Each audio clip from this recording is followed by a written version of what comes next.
আসসালামু আলাইকুম। আমি ফারিয়া। আমার ফারিয়াস ফ্যামিলি ব্লগ চ্যানেলে সবাইকে আরও একবার স্বাগত জানাচ্ছি। নতুন দিনে নতুন আরও একটি ডেইলি ব্লগ দেখার জন্য কাছে এবং দূরে যে যেখান থেকে আজকের ব্লগটি দেখা শুরু করেছেন, আশা করি সবাই খুব ভালো আছেন, নিরাপদে আছেন পরিবার পরিজন নিয়ে। আলহামদুলিল্লাহ, আমিও আমার ছানাপোনা নিয়ে পরিবার পরিজন নিয়ে ভালো আছি। আর এরই মধ্যে তো আমরা দেশ বিদেশের সবাই কম বেশি জেনে গিয়েছি, দ্বিতীয়বার স্বাধীন হওয়া সোনার বাংলাদেশের প্রধান উপদেষ্টাকে নির্বাচিত হয়েছেন। তো অনেক অনেক শুভকামনা রইল স্যার ডক্টর মোহাম্মদ ইউনূসের জন্য। স্যারের নেতৃত্বে যেন আমরা শান্তিময় একটি বাংলাদেশ পাই, যেখানে কোনো হানাহানি থাকবে না, কোনো অনিয়ম থাকবে না, কোনো দারিদ্রতা থাকবে না। সবাই যেন ধনী গরিব পেট ভরে তিনবেলা খেতে পায়।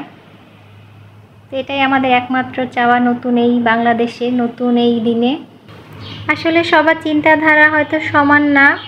আমি অনেক কথা বলে ফেলেছি, ভুল ত্রুটি হলে ক্ষমা সুন্দর দৃষ্টিতে দেখবেন। আমি আমার ছোট জ্ঞান থেকে আমার মনের মধ্যে যেটা এসেছে সেটাই বলেছি। কারণ বিগত দিনে কিন্তু আমরা সবাই দেখেছি অনেক অবহেলায় অযত্নে কিন্তু অনেক রোগীর মৃত্যু হয়েছে, অনেক ছোট ছোট বাচ্চাদের কিন্তু ভুল ট্রিটমেন্টে মৃত্যু হয়েছে, যেটা কখনোই কাম্য ছিল না। তা আমি মন থেকে চাই চিকিৎসা খাতে যেন অনেক উন্নতি হয়, যেন ভুল চিকিৎসায় বা অনিয়মে একটা রোগীরও মৃত্যু না হয়, একজনেরও না। চাই না কোনো ভুয়া ডাক্তার। আসলে আমাদের সবার কিন্তু এখন একটাই চাওয়া, শান্তিময় একটি বাংলাদেশের, যেখানে আমরা আমাদের সন্তানদেরকে নিয়ে নিরাপদে বসবাস করতে পারবো।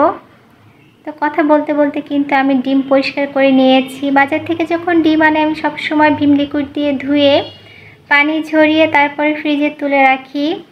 এতে করে কিন্তু যখন আমরা ডিম রান্না করব বা পোচ করব তখন আর ধোয়ার কোনো ঝামেলা নেই।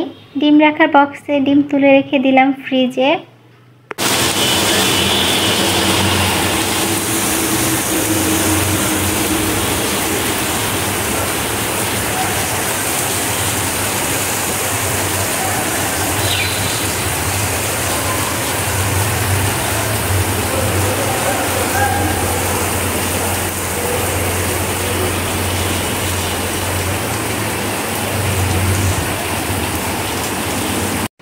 হঠাৎ করে কিন্তু বাইরে ঝুম বৃষ্টি শুরু হয়ে গিয়েছে। তো এখন কিন্তু চাইলেও বৃষ্টিতে ভিজতে পারি না, ছোট বাচ্চা আছে যেহেতু।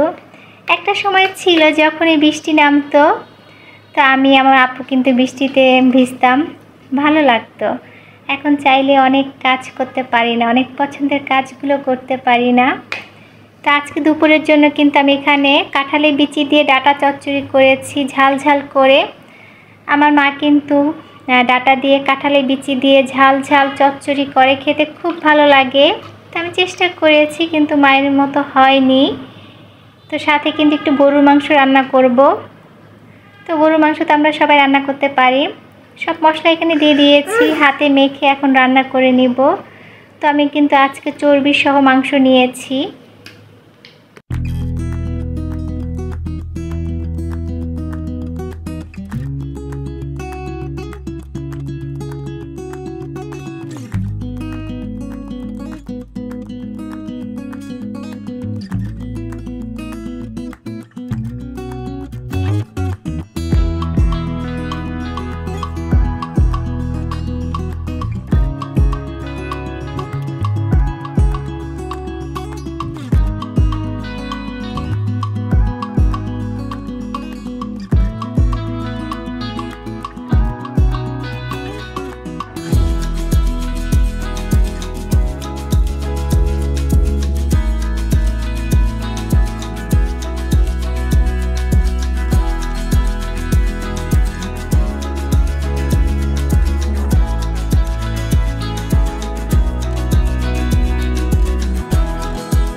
আমার ছোট্ট ছানাকে আজকে আগেই খাবার খেয়ে ঘুম পাড়িয়ে দিয়ে এসেছি।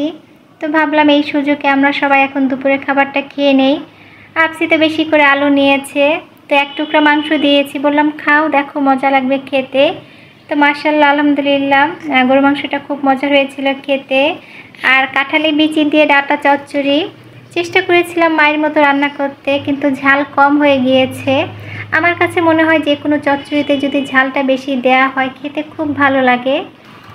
সন্ধ্যায় আপসির বায়না রাখতে চকলেট কেক বানিয়েছিলাম 2টা। তা আমি যখন কেক বানাই একসাথে কিন্তু 2টাই বানাই, ভ্যানিলা একটা বানাই, চকলেট একটা বানাই। আর রবিবার থেকে যেহেতু আপসির স্কুল খোলা, তো ভাবলাম একসাথে 2টা চকলেট কেক বানাই। ও যেহেতু চকলেট কেকটা খুব বেশি পছন্দ করে, টিফিনও দিয়ে দিতে পারবো। তো একসাথে 2টা কেক বানিয়েছিলাম। একটা কেক তো পুরাই বারবিকিউ হয়ে গিয়েছে, অনেকটাই পুড়ে গিয়েছে, নিচের অনেকটা কেটে ফেলে দিয়েছি। তো কেন হলো বুঝতে পারলাম না, হঠাৎ করে কেন চুলার আঁচটা বেড়ে গেল। হয়তো আমি ভুলেই কমাতে গিয়ে বাড়িয়ে দিয়েছিলাম, সময়টা অনেক বেশি হয়ে গিয়েছিল। তা আসলে কেকটা একদমই পুড়ে গিয়েছিল, মানে খাওয়ার অনুপযোগী হয়ে গিয়েছিল। আর পরেরটাই যে মোটামুটি ভালোই হয়েছে। সন্ধ্যার নাস্তায় কেকের সাথে আমি আমার জন্য 1 কাপ কফি বানিয়ে নিয়েছি।